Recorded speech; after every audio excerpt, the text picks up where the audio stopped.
We finally have an Ironheart trailer, a full Superman trailer, and more trailers to discuss. A third version of President Snow is cast for the Hunger Games, and you know we're talking about it. HBO Max is back.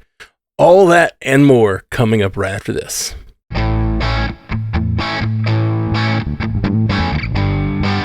Welcome to Multiverse News, your source for information about all your favorite fictional universes. My name's Matthew Carroll, and with me on the panel today, we have Jay Sisson. What's happening, Jay Sisson? Hey, not too much. Just a little overstimulated because I'm on this cast, and outside the window are thousands of cicadas that are screaming in the trees. So, you know, there's just a lot happening right now all around me. I'm trying to focus. I'm glad you alerted me of that. I'll try to pay extra attention to your audio this week. You might have to like kind of bring the background noise down a little bit. We'll see. Yeah, a little constant going. That's the cicada noise and face. It's kind of right. The cicadas are kind of like if you know kind of thing. Like if you don't live in certain regions, you're like, what is he talking about? It's just if you know, you know. Mm-hmm. If you know, you know. All right, and Haley Hobbs, welcome, my friend. Hey, well, as my husband would say about cicadas, the sound of summer is here. Yeah. I hate them. I don't like their creepy little bodies, but you know. They do look really scary.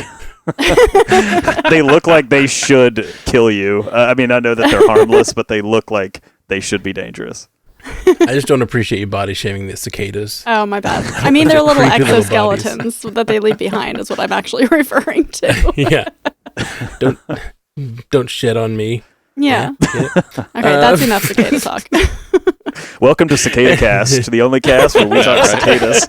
I hate it. And J. Scotty St. Clair, welcome, my friend. Thank you. Your impression of the cicada noise reminded me of one of my favorite movies that I like to quote often. You want to hear the most annoying sound in the world? Well, then I apologize to the listener if that's what it reminded you of.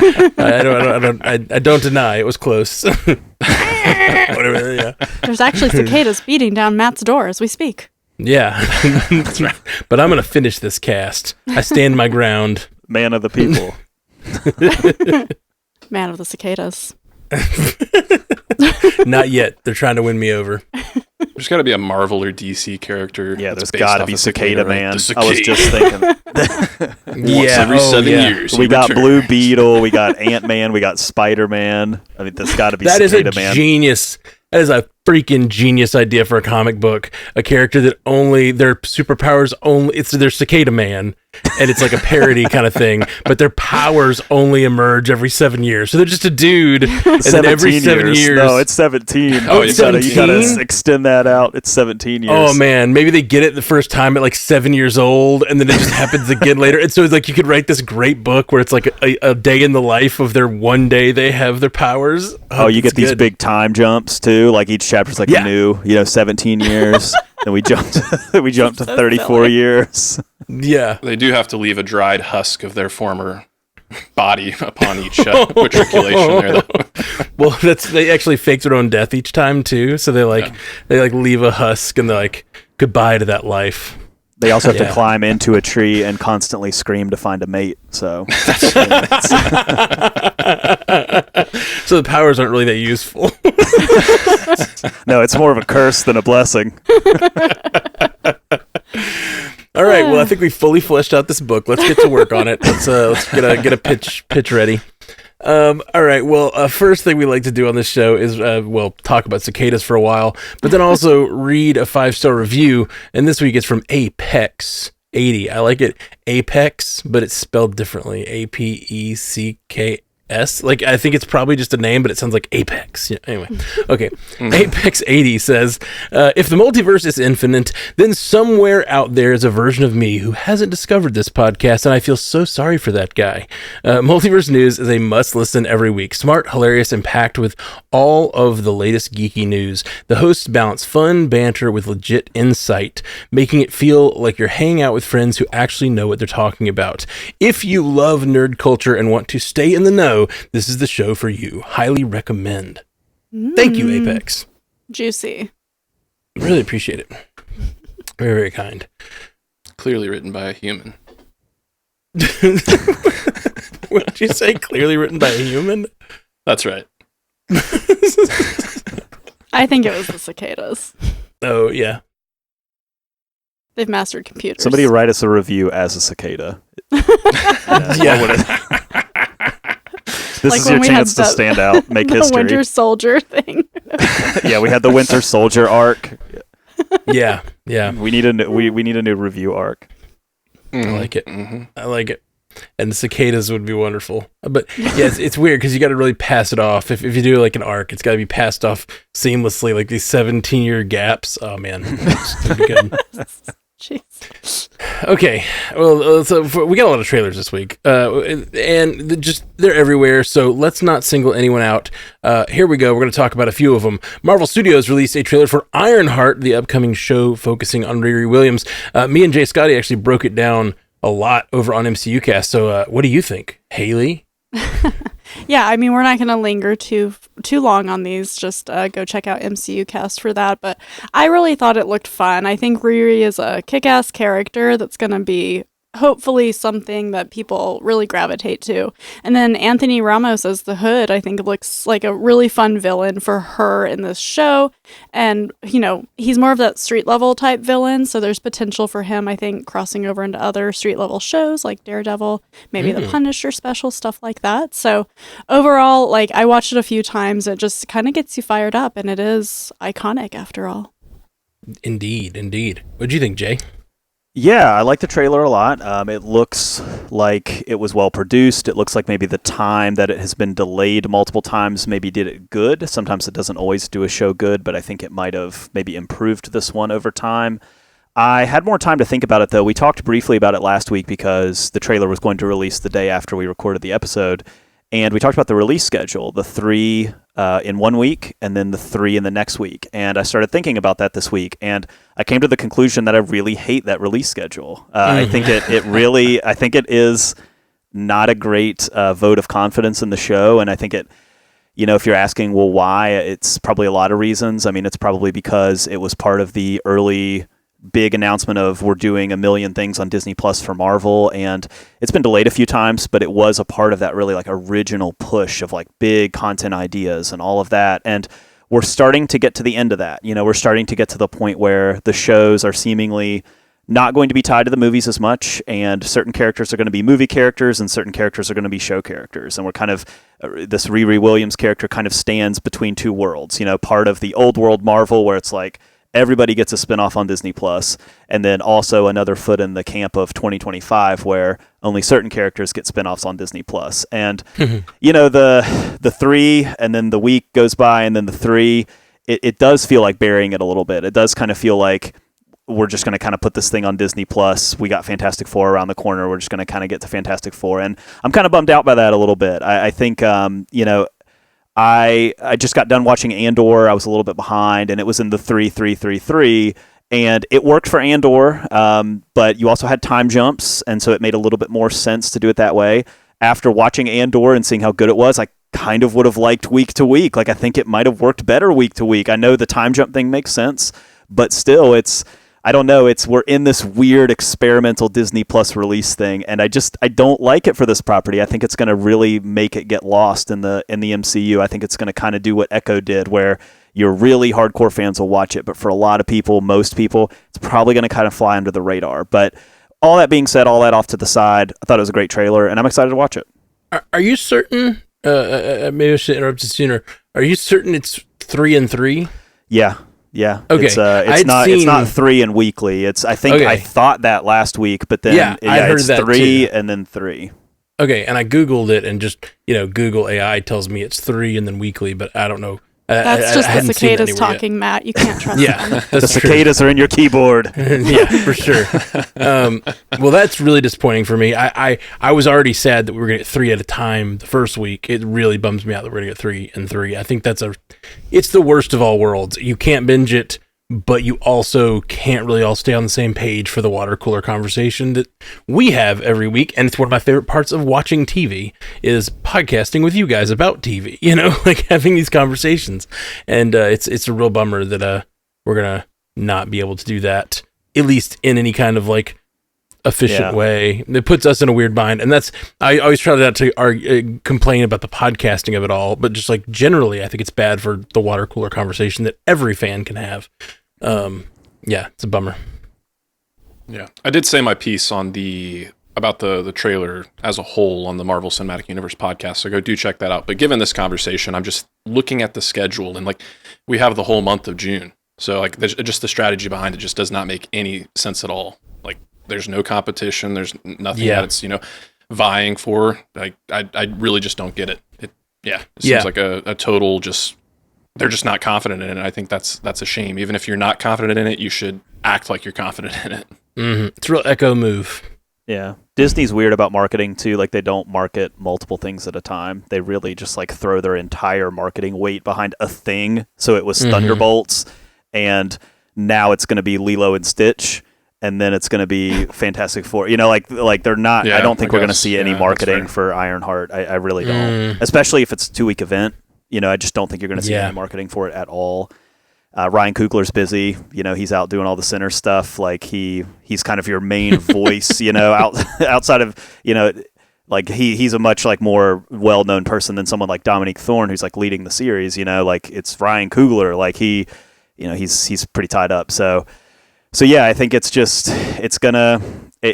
not its fault. It's just kind of a victim of the time a little bit of like the way Disney Plus has changed since it was announced, and the world that we're in now, it's just a little bit different of a circumstance. Yeah, for sure. All right. Well, as much as I hate that early strategy, I do think the trailer looks great, and I'm excited for the show. Yeah. I agree with you, Jay, about them having more time. The effects look amazing, and so they look movie quality, and part of that is just giving them years to work on those effects. It's kind of easy to get them perfect when you got so long. Up next, we got DC giving us a long look at Superman, releasing a 3-minute long trailer for the July film. If you are following here in the feed, we also did a breakdown of this one, and we did a full frame by frame, me and Jay Scotty, on that earlier this week. But what do you think, Jay? Yeah, and if you are really into the Superman trailer, like go listen to that. So we'll be real quick on this because you have a much longer discussion in the feed. Just go back one episode.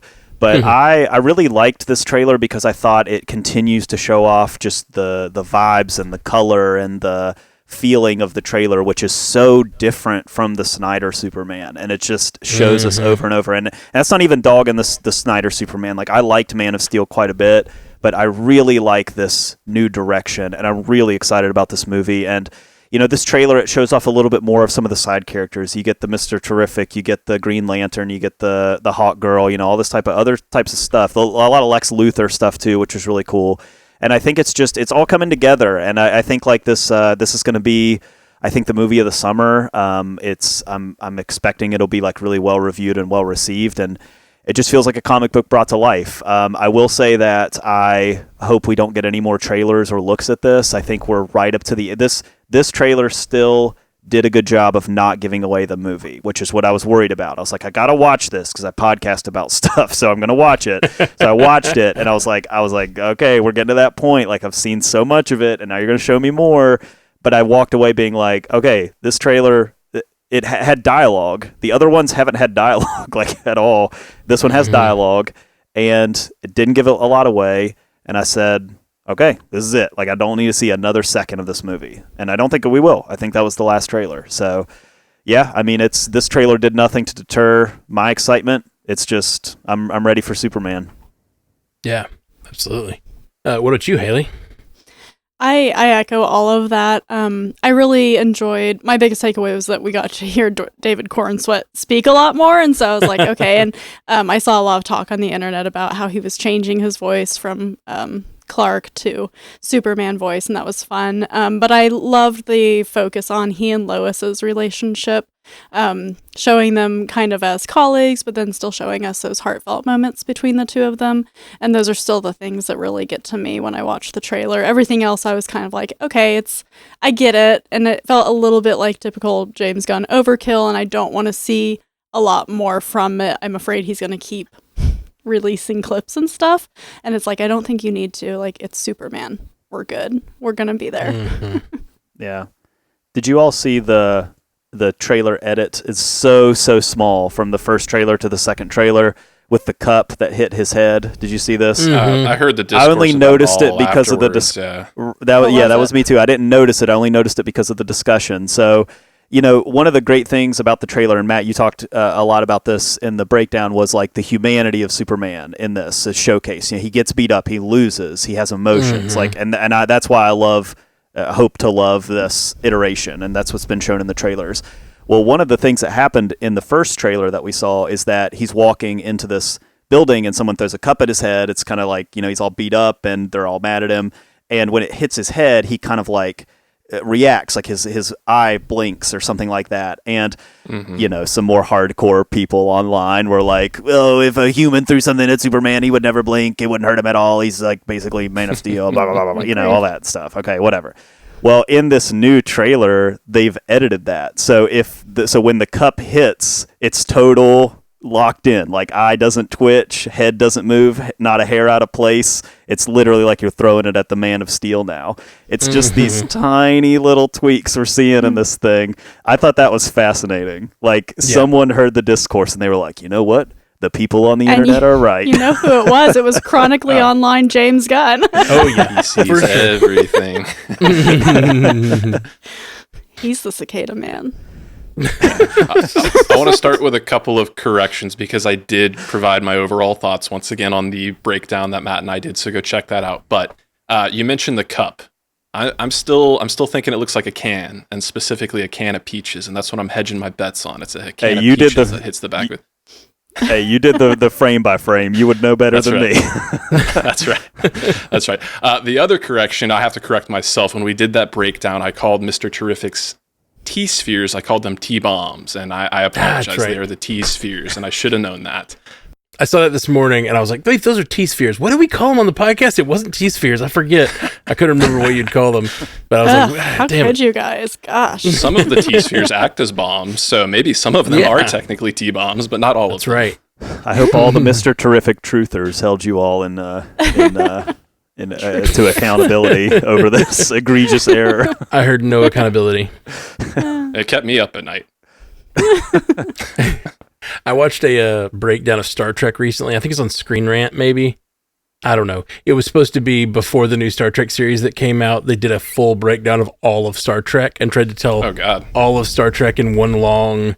like it wasn't even that long. It was like 30 minutes. They tried to pack as much information about what Star Trek is into one thing, and they told all this stuff. And I was just like, the whole time kept catching little mistakes, and I was like, no, that's not right. That's not what those people are called. No, that character's name is this. Like, I was like, who wrote this? I was so mad. I was like, why did you do this breakdown and not get a Star Trek fan? And then I thought, like, are they baiting me? Is this a like what's that? What's that movie? You, yeah. Yeah, no, like they people like me. You. No, that you know that what's that movie where they give a video game to the world and whatever kid is good at it, then the aliens abduct him to come. No. It's from the 80s. Not The Last Starfighter, or is it The Last Starfighter? Yeah, I think it might be Flight Last of the Starfighter. Navigator? No, it's not Flight of the Navigator. I kept wanting to say that, but I think it's Last Starfighter. 80s. Yeah, Last Starfighter. Yeah, it's like a kid plays a video game, and then it turns out it was all a test to let, like, for the aliens to abduct him and make him an actual starfighter. Okay. Yeah, pretty great concept. Yeah. Pretty great concept, but I was like watching this thing like, are they baiting to see who will correct all of the mistakes in this video? Because there were so many little ones. I was like, this is driving me nuts. So I ended up writing a comment. I was like, okay, this isn't right. This is also wrong. This is also wrong. I love what you guys do, but I just had to be like pedantic. I'm sorry. All right. Superman. Great trailer. Great. Great trailer. Hashtag look up. All right. Well, HBO released the first trailer for Welcome to Derry, the It prequel series coming this fall. Yeah, this one was big on vibes, and my big takeaway was the production value. I came away really impressed with how good this thing looks. Like, it looks like it deserves to be right there on the big screen with the other films by Andy Muschietti. Now, I tried to do some subsequent research to have something to talk about here, but the casting is really interesting because you can't find out anyone's roles. They've got that under lock and key. So knowing what I know about the films and the books that they were adapted to, I suspect we are seeing potentially some family members of, some of the losers that appear in the films because this is a prequel.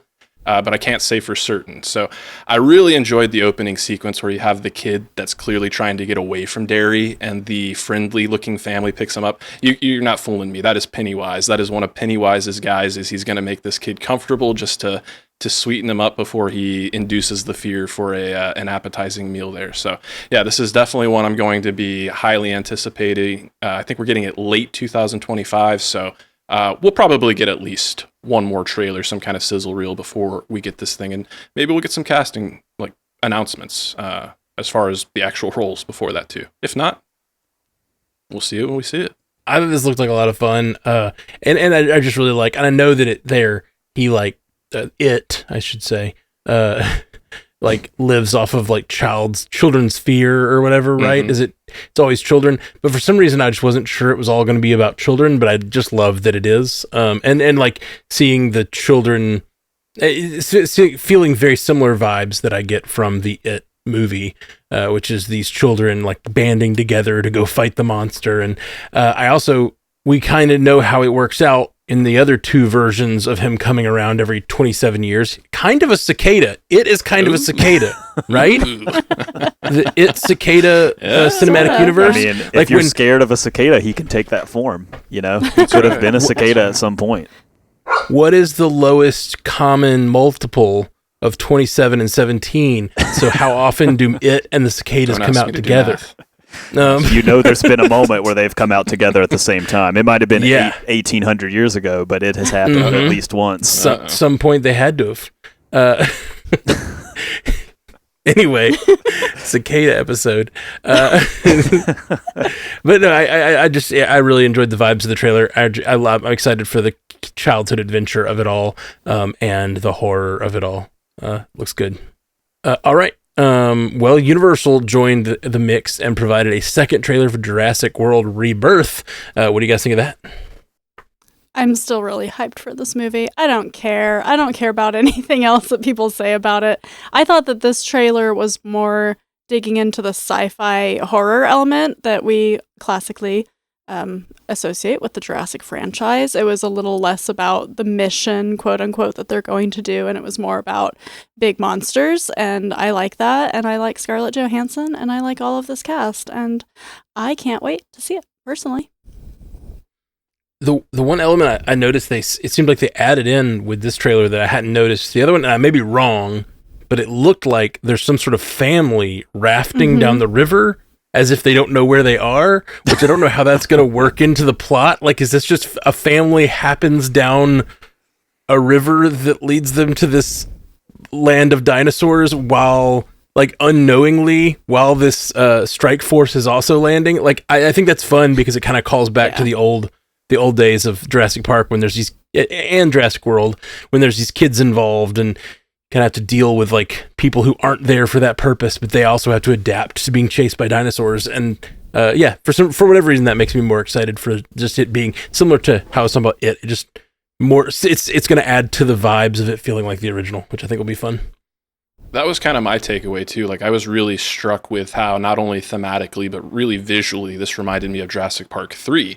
Which in my opinion is an underrated Jurassic Park film. The family having a T-Rex and another dinosaur that are, going in and out of rushing rapids. There's just so much visual language that is similar. But yeah, I continue to be super excited for this one. I am a massive Jurassic fan. So even when I roll my eyes a little bit seeing the mutated dinosaurs, do we need mutated dinosaurs? Dinosaurs are enough. I roll with it. And there, a couple of little CGI things here and there, that baby Triceratops. Enough said about that. Not great. I still continue to be impressed that we talked about this movie starting to take form on this show, and here it is. I never thought it was going to happen in the time frame that they promised, and I am wrong, and I am happy to be wrong. Yeah, we really gave it a lot of crap for being how are they? They're saying they're sticking to this date? No way. And that means that a lot of this CGI work was done. And we know this about the Marvel movies and a lot of these big budget production movies. they have the plan and the pre-visualization of the CGI work done before the actors even get on set, and then the actors are responding to how these things are supposed to be moving around them and things, and like clearly that had to have been done here for them to get this product out so quickly. Yeah, I thought it looked like a lot of fun, and it just looked like classic Jurassic Park, and I think that's been the response of the general public who's watched the trailer is like, I'm ready to go back to Jurassic Park. Like, I'm ready for a fresh reboot and a fresh take. And yeah, it's like, well, the T-Rex isn't dangerous enough. We need a super T-Rex. And okay, just go with it. And you just don't have to think about it that much. But July is going to be a lot of fun. This movie comes out first, and then we have Superman the next weekend, and then we have Fantastic Four, I think 2 weekends after that. So that's all packed into the month of July. Mm-hmm. It's going to be a good time. Yeah. Good time to be a movie fan. Well, since we were wrong about that, let's talk about a story we were right about. If you thought we would just let this little news bit go by unnoticed, think again. HBO announced last week that they are returning their streaming service name to HBO Max. After shortening to just Max a couple years ago, the streamer definitely took the chance to make fun of themselves, posting plenty of videos and memes about the many names they have gone by. The return of HBO Max is technically the 5th rebrand, though they are using a previously branded name again. Could it be, was Haley right all along? They said it couldn't be true. I'm not going to live at the height of hubris and act like I'm the only person on the internet who said this, because I'm not.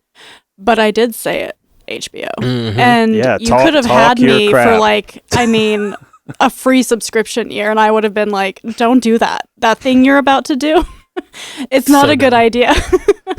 I do just want to, it's hysterical, right? And there was all these people on the internet, I never stopped calling it HBO Max, and it's like, well, good for you, because really nobody did. But I do think that somebody smartly said to them, you're going to get hell for this, so just lean in, and they did, and that's been really fun to see on the internet. Mm-hmm. All we need to do is just get to the purple again, and the life cycle of HBO will have been complete. We would have made the full circle back to the beginning. Cycle. We're so close. Yes. We're so close. 17 years. Life cycle. I continue to wonder, like, what did these boardroom meetings look like whenever they made these decisions over the years, from HBO Go to HBO Max to Max, now back to HBO Max? Like, what do the conversations look like? The only thing I can think of is that when they decided to go from HBO Max to Max, it's because they acquired all this Discovery stuff, and it was like a lot of it was like trashy reality TV. Right. And in the boardroom, they were like, we're HBO, like we're the Sopranos, we're Game of Thrones, like we are supposed to be this pristine appointment viewing television that people respect, and now you're going to put these, whatever, I'm not going to name off any shows to offend anyone, but you know what I mean, like the reality the shows, Impractical Jokers, the Carbonaro Effect, all that stuff. And I think I don't know, I just feel like that had to have been the reasoning behind it. And then they said, all right, well, let's go to Max, and it'll protect the brand because the brand is HBO. And then as time went on, and you had shows like The Last of Us and The White Lotus and Succession and these successful HBO shows that are still holding down the fort when it comes to the brand and the appointment viewing television, that maybe the discussion shifted to, you know what, like we don't have to be scared of our catalog here, like let's just call it HBO Max because it's HBO, it's still the name. And then they decided to lean into the brand. And maybe at the end of the day, this is all window dressing because maybe David Zaslav still wants to sell Warner Brothers, which is something we've been talking about for a long time. And maybe they want to separate out Discovery from Warner Brothers and sell parts of it. And, there's been speculation on that in Hollywood for quite a bit of time now, really for the last year, that was always the intent, was that Warner Brothers has been being almost like you flip a house, like you clean it up before you sell it type thing. But yeah, it's such a strange decision, and the memes are immaculate. I kind of don't love the idea of HBO doing the memes with us because it's like, this is our thing. Like you're like the lame person trying to get involved, and you ruined it. Like let us make fun of you without joining in. But overall, it's what a cultural moment. HBO Max is back. Yeah, I really enjoyed last week tonight, which I always really enjoy. They talked about how HBO had sent out a tweet talking about how Last Week Tonight was really going to lampoon them this week or whatever, was really going to go after him this week. And then he's like, don't tell me what to do. And then he's like, or did you do that in a way to convince me not to do it? Now I don't know what to do. It's pretty good. Because he's always going after whoever the corporate owner of his show is.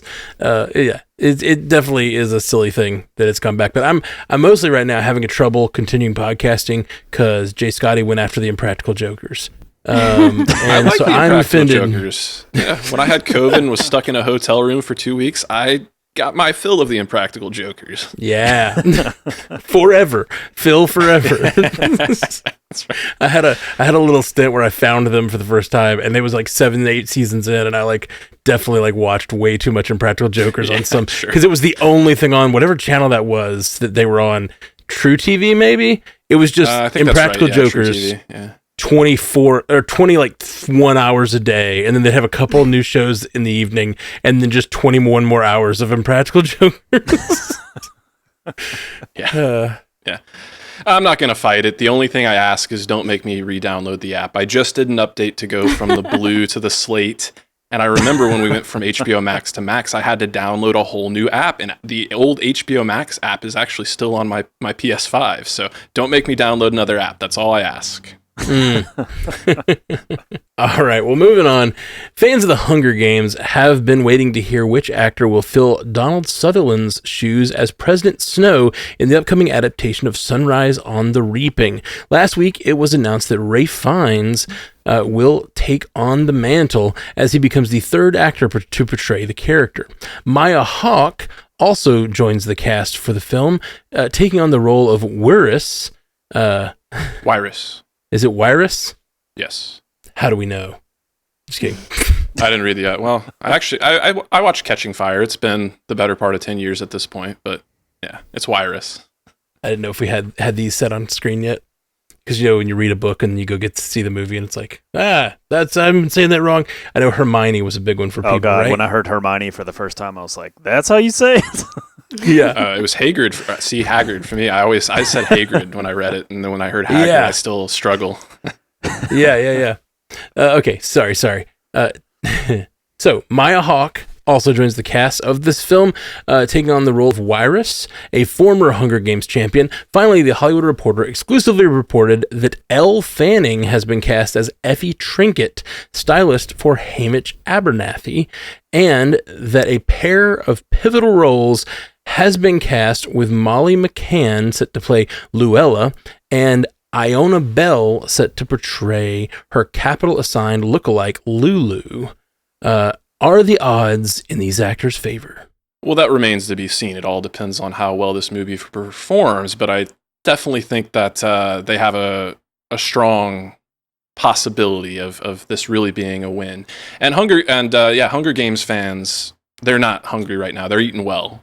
Today was just kind of one after another for a 3-hour period. We got Elle Fanning followed by these two other cast members here. The standout here for me is really Elle Fanning. I kind of had the thought. I think at this point in time, when I think of Fanning, I think of Elle. I don't think of Dakota anymore. And, Dakota was a household name. I grew up knowing the name Dakota Fanning. And I think that's just a credit to Elle and the roles that she's taken on and the performances that she's given. A Complete Unknown came out last year and was an Oscar contender. And I feel kind of bad in retrospect. I did not give Elle Fanning enough love for the role that she had there. I really liked Monica Barbaro, so I think that she kind of got overshadowed in the conversations here. But with a role like this, and we know that she's going to be in the new Predator movie as well, I think that the sky's the limit for Elle Fanning right now. Maya Hawke taking on the role of Wirus. We were, talking about the pronunciation there a little bit, but it's kind of cool to see the world of the Hunger Games fleshed out a little bit more, because I talked about Elle Fanning, but I didn't talk about the character there. She's playing Effie Trinket, who we saw Elizabeth Banks play in the quadrilogy. How do you Was it 4 or was it 3? I thought it was like it was 4. They split two? the third one into 2, but I didn't remember. I can't remember that 4 sets of films there. But Maya Hawke is playing the role of Wirus, who we first saw in Catching Fire, and she was definitely a character that had a lot of trauma and a lot of baggage. So yeah, I think Maya Hawke, I have not seen Stranger Things, but the things that I have seen her pop up in and her public appearances, her father's insanely talented. So I have to imagine she has inherited some of that talent. And how can I, move on from this topic without talking about the great Ralph Fiennes? And yeah, President Snow is he's kind of interesting in the world of the Hunger Games because I just appeared on friend of the show Sarah Day McDougal's podcast Book Watch, where we talked about that first film and the book. And it was interesting that President Snow plays such a small role in the book. He's kind of like the Emperor in Star Wars. So yeah, considering we've had Donald Sutherland, I go back to The Ballad of Songbirds and Snakes, Tom Blythe. He continues to be an actor that I'm going to keep an eye on him, and I'm actually surprised he hasn't been given more roles based on the performance that we saw there. But yeah, Ralph Fiennes, he did it with Voldemort. He can do the hero thing. He can do the nuance. This is just really shaping up to be a great film, and I know I'm looking forward to it. I hope all the fans of the Hunger Games are as well.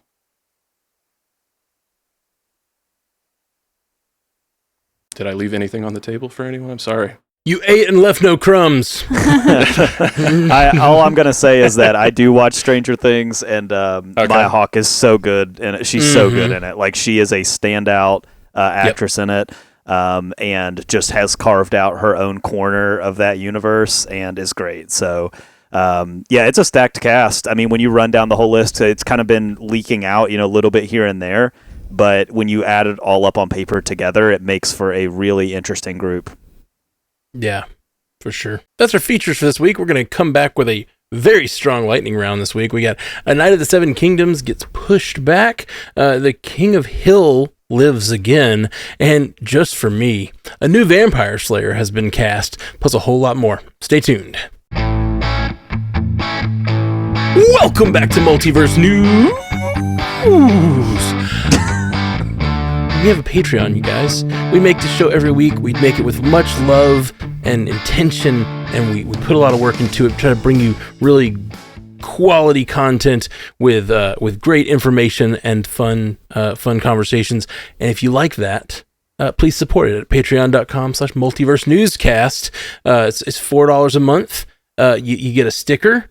You get access to these little extra mini-sodes we do every once in a while for tangent talks, and you get all kinds of fun things, a little extra conversation over there, just a little extra access, but also just supporting the show you love. So if you dig what we do, please check it out, Multiverse Newscast on Patreon. That Superman trailer breakdown that we did was actually available to the patrons like a good 2 days early. So that's right, the audio version was up there real early. So yeah. So check that out, patreon.com/multiversenewscast. And we also always like to shout out a patron, and this week it's James Payne. Thank you, James, for being a patron. We really appreciate all of our patrons, and this week particularly James Payne. Thank you, sir. And let's move to our Spotify poll. Wow. This is, I think a few weeks ago, we had some film got voted, and it was like the most one-sided vote ever, and this tops it. I don't think we've ever had one this lopsided. Do you want Jack Schreier, director of the Thunderbolts, to direct the MCU's X-Men film, and why? We asked in the comments. So 2.3% of you said no, and 97.7% of you said yes. That is... I didn't see how many people voted. That might only be one person that said no. So I think it is all of one person. Yeah. Wow, that's pretty Your wild. Your opinion is valid. One person, for sure, absolutely. Yeah. And I believe they wrote in on the comments too. I think. So yeah, but that's wild. I've just never seen. I was really curious if I just gave like a yes or no answer, how many people would go which way. But 97% I did not expect, and I think that goes to show you how much people are excited about this movie, Thunderbolts. Mm-hmm. Mm-hmm. Yeah. So we mentioned that we asked why in the comments. IJ said the X-Men movies of past were made to be darker than the MCU was. Thunderbolts, the New Avengers, is exactly what the X-Men movies were meant to be. Cool. And Andre Mad says he did a really great job. Yeah. And big. But you gotta say it all the way. By Papa with a big mappa. By Papa with a big mappa. So I'm assuming this is a custodial worker. He forgot the G. Did I forget? What? No, I think he forgot the G. Oh, okay. It's gotta I be might have Big forgotten Papa the G. with the big I don't know. Papa. It could be by Papa.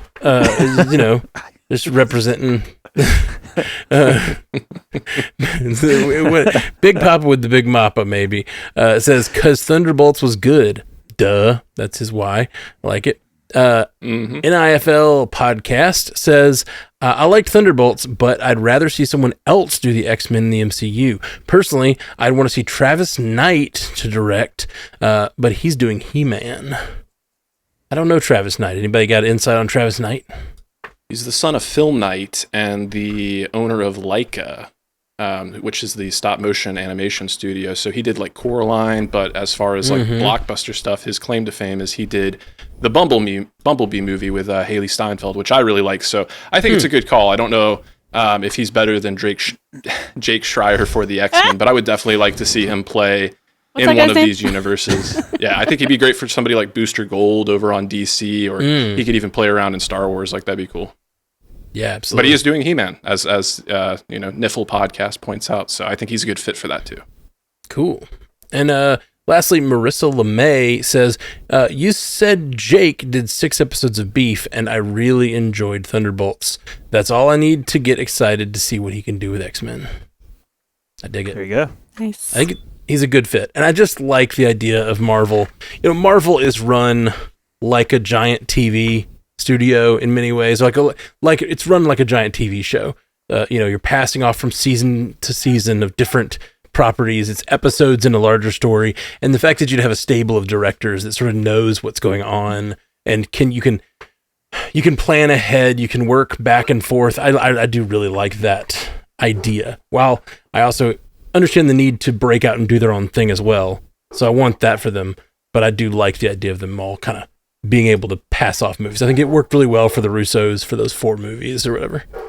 Yeah, I think we've seen a couple of instances where some of those like journeyman like directors, like Peyton Reed comes to mind, Taika Waititi comes to mind. Like, they served the studio really well for the time that they were there, but they got kind of long in the tooth by the end of their run. So it seems like they lost a little bit of inspiration towards the end or something. Maybe they weren't maybe they had a really good vision for the first one, but after that it's sort of like, oh, I'm making another of this thing. And so I think that Nia DaCosta, she did the Marvels. I think she said, if I'm remembering correctly, don't quote me, that like if you can work within their confines, because Marvel's going to have these confines, and I was just listening to Good Hang with Amy Poehler, and Mike Schur was on today, and they were talking about systems in Hollywood, and Mike Schur likes to work with people who, he says, this is your boundary, you can do whatever you want within this boundary, but that's what it is, and he likes to run his shows like that, and that's why he feels they're so successful. And I think that Nia DaCosta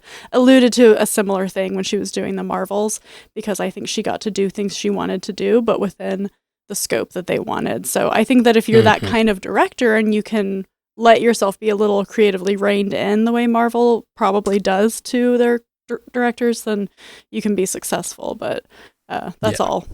Yeah, for sure. Anyway. James Gunn has talked a lot about that too, about how on the Guardians movies, he really had a lot of freedom. Like, he's talked about how Kevin Feige basically told him no very few times on certain ideas, and he got to introduce concepts and introduce characters with very little to no pushback. So it seems like that's just kind of been the way they let you do things. They give you a very long leash, and only tell you no if it's going to affect something in the future.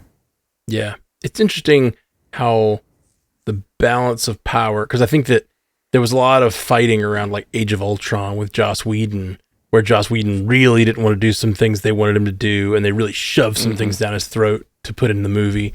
And like, I wonder if there's something to be said there for like having a director. They want directors to be artists, but they don't want them to have that much power in the universe. And I think at that point, Joss was kind of at the height of his powers within Marvel. And like, I think there was a little bit of like, a power struggle around that movie. We're like, no, we need this to happen for these next 3 movies, and you've got to do it. And he really didn't want to. And I think a lot of these directors, now that this thing is established and they've got 30 movies, it's a little more like, no, you're stepping into our world. Like, you're not creating this, I don't know. Yeah, I read a recent anecdote that Joss Whedon had a weird hang-up about wanting Age of Ultron to be shorter than the first Avengers. So, which I don't really get. Too. It's kind of weird. Yeah. Weird thing. Just tell the story you need to tell and however long it takes. Yeah. Yeah. It was still, I think there was I think that was still a time where like we had some longer movies, obviously, but think of the Lord of the Rings movies when I think of like, oh, sure, pushing the boundaries of what a franchise movie needed to be lengthwise. And then after that, we had a lot of experimentation with that. The Avatar movies are pretty long, I believe. Telling you, 2:15 is the sweet spot. Sinners clocked in right around 2:15. I just went back and rewatched Rogue One. It's like right at 2:15. It's the sweet spot. Mm-hmm. No, it's a good spot. I'm feeling more like maybe 1:58. Let's get in and out. Says the guy who hasn't seen Brave New World. That's true. Hey, I'm waiting for Disney Which I Plus. think is exactly coming out next. I think it's coming out next week. Yeah. Fake fan. Come for me in the comments. I won't read them, but you're welcome to. To throw you under the bus for that. It was just too perfect. The 158. Yep. I was like, didn't we have a whole conversation about 158? What movie was that? But Jay Scott had it. He had it pulled up. I don't know why that was the first number I thought of, but now I know why. It was in the subconscious. All right. Let's move on to our lightning round. Lightning round is where I'm going to tell a story. I'm going to present another story if it's in the news, and it's going to be a little bit shorter, and only one person is going to respond, and they're going to claim it by shouting out their name. And once you claim it, you get to respond to that story. And once per lightning round, we all get one rebuttal. So here we go. HBO has pushed back the release window for upcoming Game of Thrones spinoff A Night of Seven Kingdoms from late 2025 to early 2026. Matt, this is not a big change. It's only a few months. Come on. But it'll be on HBO Max. That's true. Isn't this the series that we've heard, like, expect something different? Like, they're saying this one's, like, not as action-heavy and a little more light-hearted? I thought that was the Egg Night or something like that. That's this. Dunkin' and Egg. Oh, that is this one? That is this, yeah. That is this. Okay, sorry. All right. Hulu has released the first look image of the upcoming King of the Hill revival series, confirming that the series will time jump to modern day. The series will begin streaming this summer, and I would like Jay Sky to comment on it in his best Boomhauer voice.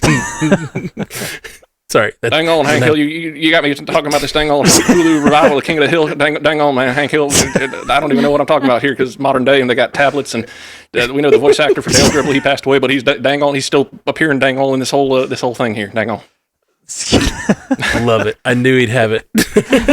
I don't know how I follow that, but I do want a rebuttal to say, like, I'm not going to do it in the voice. That was amazing that you did that on command. But I really love King of the Hill. Like, I just loved it my whole life. Like, I think it's just so, like, it's such a unique show and it's uniquely funny. And I've heard it, my favorite description of it that I've ever heard is it's kind of like anime, but like Americana anime, kind of. Like, it'd be like, it's like, and I love that description of it. And that being said, I'm a little nervous about this. Like, I think the original series worked so well, and even as the seasons went on, there are like gems in every season of just like iconic episodes, and I just don't know how it works pulling it into now, and I'm a little nervous that it'll lose its spark a little bit, like bringing it into now, trying to deal with modern issues and trying to kind of like adapt. You know, there were like little things like in the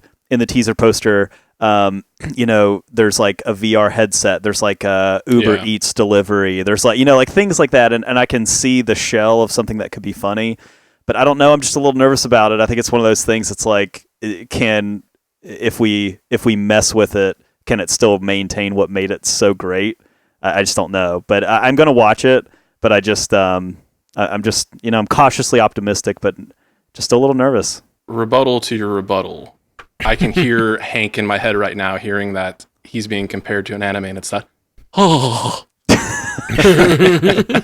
But the thing about this that really does give me confidence is Hulu brought back Futurama. And I was really impressed with how they were able to pick up the torch and just keep that going without missing a beat. So if they're able to do the same thing here with King of the Hill, I'll be down for it. Yeah. All right. Paramount Plus has set a release date for Season 3 of Star Trek Strange New Worlds.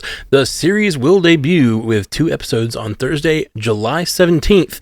Following the premiere, new episodes will drop weekly on Thursdays, with the season finale on Thursday, September 11th. Matt, of course. I don't have much to say about this date except that it's soon, and I'm excited about that. We cover Star Trek over on the Star Trek Universe podcast, so go check that out. And we'll be they're doing kind of old school reviews without me right now, but whenever the new stuff comes out, I'm always over there. So I'm very excited for Strange New Worlds. Its season 2 had some of the most iconic Star Trek episodes in 15 years or whatever. There's some really, really wonderful episodes in that season 2. And some really silly episodes. There's a musical episode, and that's, really strange for Star Trek. There's also an episode where they do a crossover with the animated Star Trek Lower Decks, which is like a Rick and Morty style comedy. 2 of the characters travel back in time to be on the ship of Strange New Worlds. And they end up being played by the actors who voice them. Really, really great. A really, really great show. It's just a great celebration of Star Trek, but it actually does the work of making like really good episodes that feel like the kind of Star Trek that I love. So very excited for that to return. Continuing, Christopher Nolan's The Odyssey will shoot entirely on IMAX film cameras, a first for a commercial feature. Jay, IMAX cameras they have been really difficult to use. They're very cumbersome. They're very large. They also make a lot of background noise, which is why a lot of Nolan's movies are kind of notorious for having some muffled voices and muffled sound, is because of the IMAX camera that he uses. And, he hasn't used it for an entire movie. No one has, because of this, because there's a lot of limitations. So basically what happened is he went to IMAX, the company, and was like, if you make a camera that fixes this and this and this and this, it's easier to use. It doesn't have the background noise. I can actually, I will shoot this whole movie. I will shoot all my movies totally in IMAX, because he shoots on film. He doesn't shoot digitally. And they were like, sure, we'll do that. And they created a new camera that is more easy to use. It's more mobile. It doesn't make as much noise. And so he is adopting that technology. He's going to, the Odyssey, I believe, is done shooting at this point, but they shot this movie with these new cameras, and he's going to kind of trailblaze something here that the rest of the industry will catch on to eventually. And so I think it's a really interesting move for Nolan. I mean, he's kind of been IMAX guy, throughout his career. Like, he's shot movies with the intention of them being on IMAX. So if you're going to tell me anyone in Hollywood's going to be the first one to shoot a whole IMAX movie, it makes total sense that it would be him. But I think it is a really interesting shift here. I think we might see more people kind of follow in this footstep. I mean, Sinners did a lot of IMAX work with their cameras in certain shots, and we might see Nolan kind of really be onto something here that a lot of people in the industry are going to follow. Tiny butt. Somewhere James Cameron just said, "Hold my beer." Oh, God. I wasn't going to invoke the name James Cameron, but I was going to say it's very George Lucas of him, because Lucas did that for the prequel trilogy. He went to, I think, Sony and had them create a new camera for him to film those movies the way he wanted to. So just Christopher Nolan, you're not the first, but you are doing something different at least. Thank the maker. Oh, nice. Paramount Pictures announced several changes to its release calendar, with a couple animated film delays. Teenage Mutant Ninja Turtles Mutant Mayhem 2 now set for wide theatrical release September 17th, 2027, and Legend of Aang: The Last Airbender now set for release October 9th, 2026.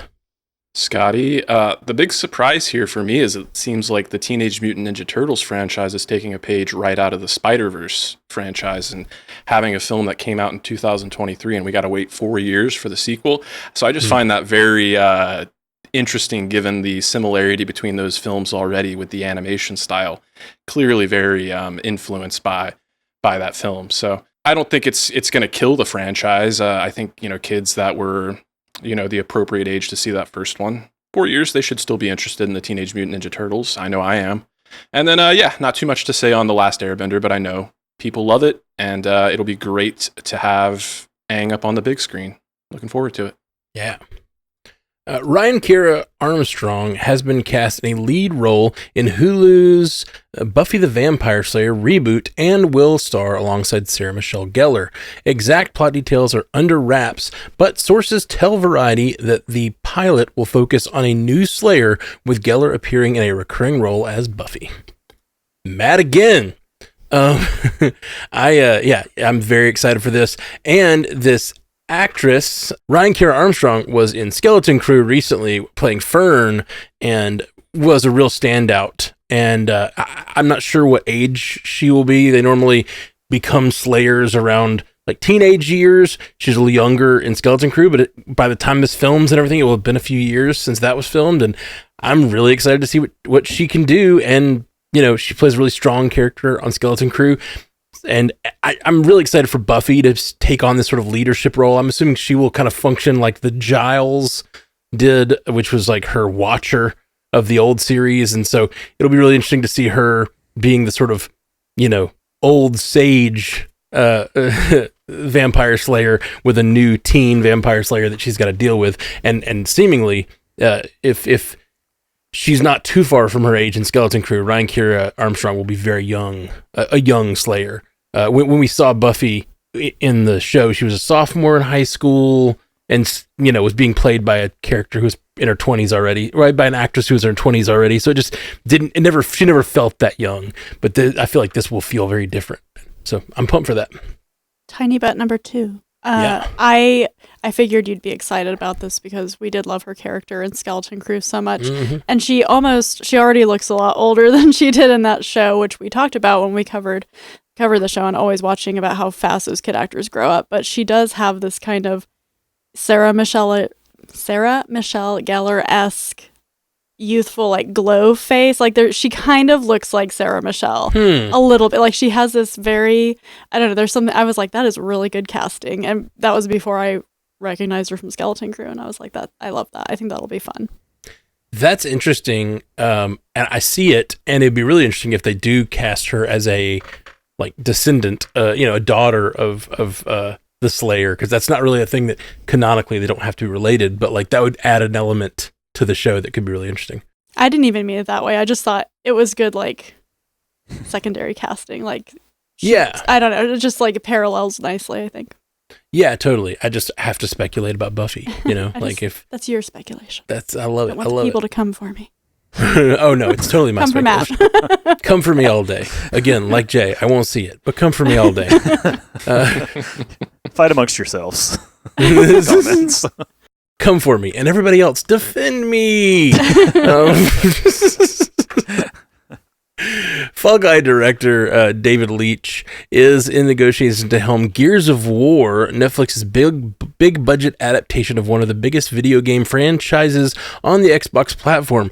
John Spates, who is working with Denis Villeneuve on adapting Frank Herbert's Dune books for Legendary, is writing the script for the feature for which Netflix has partnered with Coalition Studio, the Canadian game developer behind the franchise.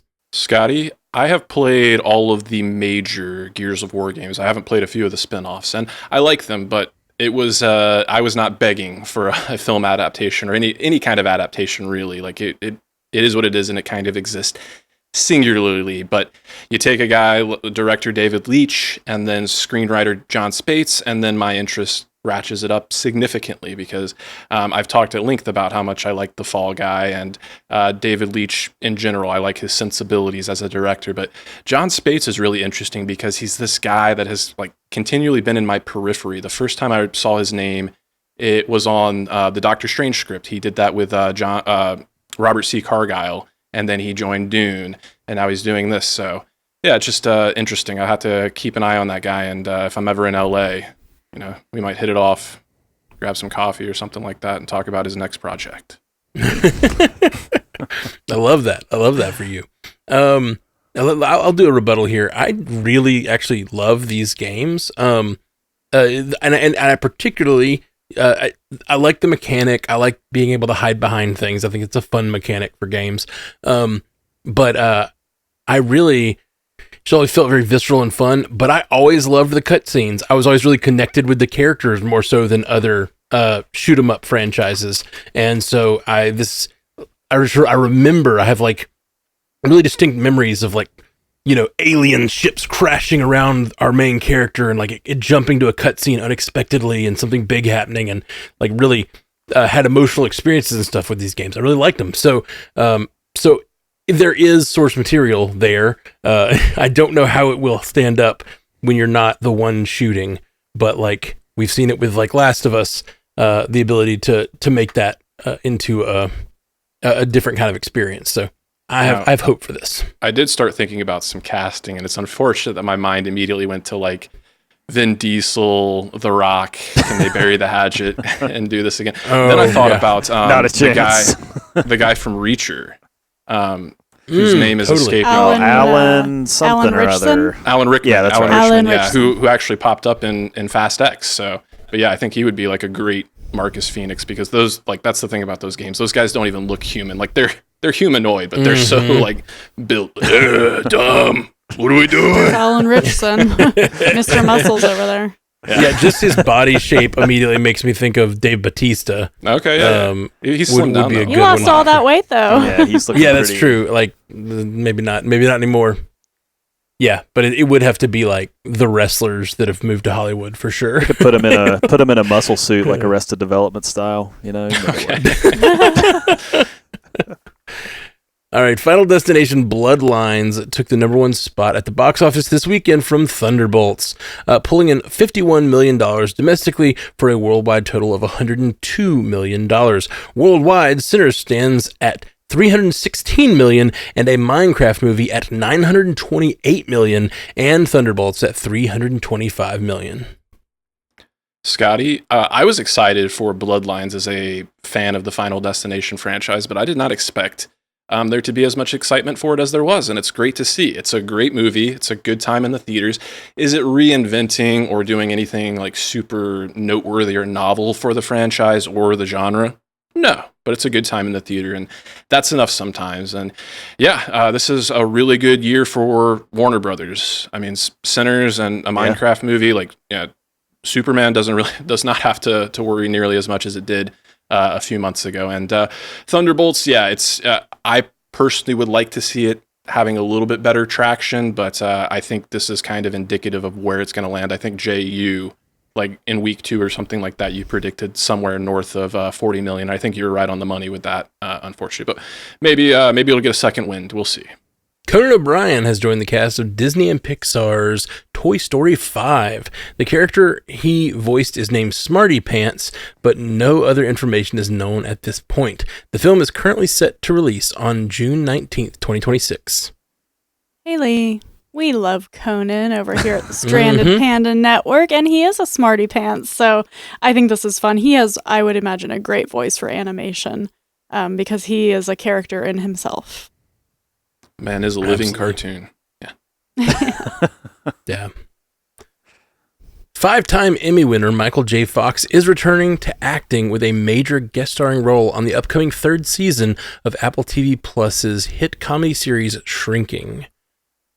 Haley? Sorry, Matt, I had to get in because I just finished watching Shrinking last week. God, that show just... It's an arrow to the heart, and then it's so funny, and then you're just a sobbing mess when you watch it because it's so well done. And Michael J. Fox, of course, has Parkinson's disease. He's a huge advocate for that disease, and that plays a role in Shrinking right now. And so I imagine that he'll be brought in to work with that character who is suffering from that disease. Not suffering, but experiencing. Yeah, and I will rebuttal here, even though I've already rebutted. I know I always do it, but this one's too good to pass up. Michael J. Fox, I love, and Back to the Future is one of my favorite movies, and it is a movie about youth and like timelessness and invincibility. Like to me, like it is just a happy place for me that I love. And the idea, of Michael J. Fox in his current state of disease coming into the show and probably going to play a character. Again, there is a character with Parkinson's on the show that has been a very like major plot line. And I'm sure he's going to meet this character and see him as a vision of the future for him. And now he's going to be playing this character. And like, I'm hoping it'll be like, just like Shrinking always is, it's going to be painful and hard, but also hopeful and beautiful. And just the idea of this character from my childhood that I love so much coming in to play this visage of the future and almost like, it's going to be really emotional for me. I'm going to have a rough time with the season of Shrinking. I'm like having a rough time even thinking about this casting. So, I love it. I think it's going to be really, really great. It's heavy, Doc. Indeed. It's a great show. Why is everything heavy? Is there something gravitational wrong in the future? Hulu has dropped the first trailer for season 4 of Emmy award-winning series The Bear. The series begins streaming on June 25th. Scotty, this was a trailer for season 4 of The Bear, and it had everything that you expect. Moody shots, teasing the ultimate demise of this struggling restaurant. Even when you think they're winning, there's always something. Uncle Cicero, lodging his friendly threats there. Eben Moss Bachrach doing his thing. It looks great, and I look forward to it. And I, much like we said with Shrinking and some other series, it's the reason the show is so great is because while it has been kind of mired for its Emmy nominations as a comedy, it really does. It is all encompassing. It covers deep emotional concepts and things like depression and the loss of family members and even pregnancy and new life, relationships, breakups. Like, how do you deal with generational trauma? And for all of those reasons, I'm glad we're getting a 4th season and highly anticipate it. Yeah, absolutely. Carey Mulligan is in negotiations to star in Greta Gerwig's Narnia adaptation film in the role of Diggory's mother. Haley, I'm going to stop crying about Shrinking because I'm still thinking about it.